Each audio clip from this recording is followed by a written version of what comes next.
자, 안녕하세요. 박성필입니다. 자, 오늘 엔캠 보도록 하겠습니다.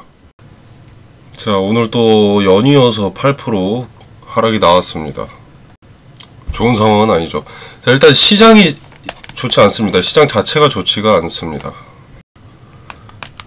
지금은 일단 경기 침체, 미국의 경기 침체 우려가 가장 큰 영향을 주고 있고, 그 다음에 이제 미국 대선이 두 번째로 영향을 주고 있습니다. 자, 이 미 대선 관련해서 일단 트럼프 전 대통령은 자, 바이든의 전기차 의무화, 자, 이 정책을 폐기하겠다고 했습니다. 자, 근데 이제 해리스 부통령도 의무화를 지지하지 않는다라는 기사가 보도되면서 전기차 섹터에서 자금 이탈이 좀 많이 이루어진 것으로 보입니다. 자, 근데 크게 중요하지 않습니다. 자, 애초에 탄소 배출 제로 차량 법안을 공동 발의한 것이 해리스 부통령이고, 지금은 표심을 위한, 지역 경제를 위한 행위, 입장을 바꾼 척하고 있을 뿐이죠. 뭐 정치인들 공약 안 지키는 건 전 세계 공통 룰이니까. 자, 그리고 인플레이션 감축법 관련해서도 누가 당선되더라도 상하원, 민주당과 공화당이 여야 간 법안으로 통과가 됐기 때문에 지들 마음대로 되돌릴 수 없습니다. 공산당 독재자도 아니고 마음대로 폐기할 수는 없죠. 자, 근데 확대 해석을 통해서 2차전지가 폭락하는 중입니다. 자, 2차전지 산업은 크게 보면 성장 초기 단계입니다. 초기 성장. 자, 소비자로서 차를 우리가 구매를 할 때 전기차는 아직 좀 약간 이런 말들 많이 하시거나 뭐 들어보시죠. 자, 이게 산업의 성장 초기 단계이기 때문인 거죠. 그래서 정책도 여러 가지가 나오고 없어지고 하는 거고요. 자, 근데 이런 뉴스에 개인들은 많이 흔들립니다. 개인들이 뉴스에 가장 많이 휘둘리는 것은 사실이죠. 정보를 얻어낼 공간이 한정적이니까. 자, 이전에 트럼프의 2차전지 정책 백지화 이런 헤드라인을 쓴 것도 2차전지의 폭락을 가져왔습니다.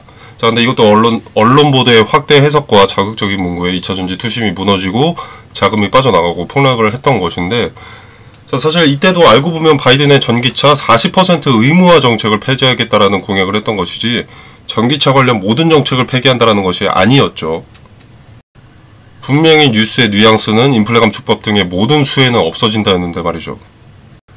자, 그래서 저는 흘러갈 악재, 단기적인 이슈라고 봅니다. 자, 미국 대선은 현지 시간 11월 5일입니다. 자, 물론 대선까지 좀 기간이 남아있기 때문에 2차전지 등 친환경 섹터는 좀 더 괴롭힘을 당하겠지만, 자, 대부분의 2차전지가 지금 바닥을 다져놓는 상황이 되었기 때문에 비전 있는 기업, 가치가 높은 기업이라면 오히려 기회가 될 수 있지 않을까 생각합니다. 자, 엔캠은 가치가 충분하죠. 자, 여러분들 FEOC 내용을 한번 보시면은, 자, 배터리 부품의 경우 2024년부터 시행을 한다. 그리고 이제 배터리 광물은, 핵심 광물은 25년부터 이제 해외 우려단체에서 생산 시에 세액 공제 적용을 금지하고 있는 겁니다. 자, 근데 전해액 같은 경우 어디에 해당하느냐? 이 배터리 부품에 들어가죠. 자, 그렇다는 것은 중국 기업의 수요가 적어질 수밖에 없다는 거겠죠. 자, 그래서 반사이익으로 엔캠의 수요가 급증을 하게 되는 겁니다. 전해액 부문 딱 잘라 최대의 수혜라고 할 수 있는 거죠. 자, 전세계 전해액 점유율은 1위부터 3위까지가 중국 기업입니다. 자, 그리고 4위가 엔캠이고요. 자, 중국의 수요가 줄어들고 분산된 수요들이 엔캠에 집중이 되기 때문에 비전이 있는 기업이고, 엔캠 사측에서도 이걸 알기 때문에 공격적인 캐파 증설을 진행을 해왔던 겁니다. 그 성과가 조금씩 보이면서 지난 실적 발표에도 주가가 급등을 했었죠. 자, 이렇게 시장 점유율을 장악을 해나간다면 미국의 전기차 관련 부정적인 소식도, 전기차가 아예 없어질 순 없기에 엔캠의 비전은 밝다라고 볼 수가 있는 거겠죠. 자, 포인트는 미국이 중국을 계속 견제만 한다면 엔캠은 지속적으로 반사이익을 볼 것이라는 겁니다. 자, 그리고 이제 전해액 핵심 원료인 리튬염 관련해서, 리튬염, 자, 공급 부족 전망이 있죠. 자, 근데 엔캠도 여기에 대한 대비책으로 핵심 원재료 내재화를 추진을 했습니다. 자, 중앙첨단 소재와의 합작법인을 설립해서 리튬염 생산을 계획하고 있습니다. 자, 25년 4분기 새만금 리튬염 공장 양산에 들어가고요. 26년에는 북미 리튬염 공장 가동도 예정이 되어 있습니다. 자, 현재 미국 대선이나 경기 침체 우려로 주식시장 자체가 변동성이 심한 상황이긴 하지만 궁극적으로 엔캠이라는 기업의 가치는 점점 높아지고 있다는 것을 말씀드리고 싶습니다. 자, 그리고 이제 차트를 보면, 자, 요 회색선 있죠, 이평선. 자, 이거 장기 이평선인 241선입니다. 자, 장기 이평선인 241선에 지지받지 못하고 무너져 내렸고, 지지는 저항이 되었습니다. 자, 단기적으로 이 241선을 돌파하는지 지켜보고 움직이는 것이 좋고요. 자, 그리고 선들이 많이 그어져 있는데 다 의미 있는 자리들입니다. 지지와 저항의 기준이 되는 자리들이고요. 자, 제일 밑에는 여기. 자, 마지노선이죠. 여기가 무너지면은 투매 물량 쏟아져 나옵니다. 투심을 지키지 못하는 자리가 되고요. 근데 여기가 무너지지 않고 지지가 된다면 쌍바닥이 되는 거죠. 반등의 신호탄일 수 있습니다.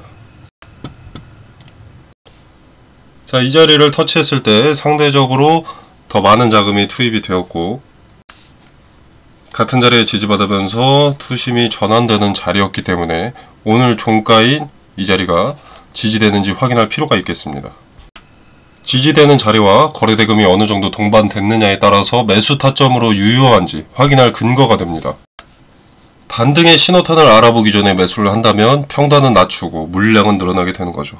자, 이후 단기 고점에도 욕심 부리지 않고 분할로 매도를 한다면 수익 극대화 또는 손실 최소화를 할 수 있습니다. 자, 11월 5일이 미국 대선이라고 했습니다. 친환경, 특히 2차 전지는 당분간 괴롭힘을 당할 수밖에 없기 때문에 반등이 시작되면 단기 매도 타점에 대한 근거를 확인하고 분할로 대응하는 것이 현명합니다. 자, 텔레그램 방에서 매수 타점과 매도 타점에 대한 근거를 공유하고 타점을 말씀드리도록 하겠습니다. 쉽게 말해서 왜, 무슨 근거로 지금 사야 되는지, 마찬가지로 왜, 무슨 근거로 지금 팔아야 되는지 말씀을 드리고 있고요. 편하게 지켜만 보셔도 됩니다. 당연히 정확한 이런 단위까지 맞추는 것은 아니지만 말씀드리는 근거가 유효했는지, 설득력이 있었는지 확인해 보시면 되겠습니다. 자, 텔레그램 방은 영상 설명란에 보시면 여기 더보기 버튼이 있습니다. 그죠? 이 더보기 버튼을 누르시면 이렇게 링크를 기재를 해놨고요. 고정 댓글로도 남겨놓도록 하겠습니다. 자, 이 공간 안에서 제공되는 정보 일체의 금전을 요구하지 않습니다. 자, 여러분의 투자에 도움이 되기를 바라면서 마무리하도록 하겠습니다. 감사합니다.